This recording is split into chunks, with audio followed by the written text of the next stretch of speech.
Assalomu alaykum aka, tushunmisizlar? Hop, sizlarga bir qator hozir sentr zamoni ulanishini o'rgatib o'tib ketaman. Hop, mana sentr zamoni bo'sh bo'ladi. Hop, bu yerda relasi bo'ladi.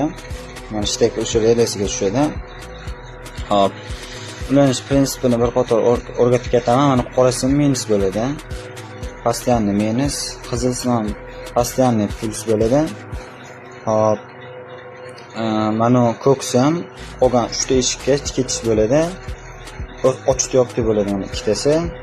Yeshil bilan ko'k ochiq yopdi bo'ladi. Hop, mana glavniy shopir tarafga bo'ladi. Shopir tarafga qo'yilganda mana shu ikkitasini ulanadi, xolos.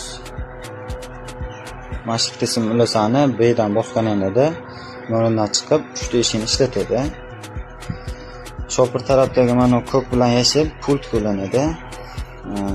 Pultni ikkita oq qismiga ulansa, o'shanda pultda ham ishlaydigan bo'ladi, ham eshik qulflaganda ham ishlaydigan bo'ladi. Hop, bunisi bo'lsa minus bo'ladi.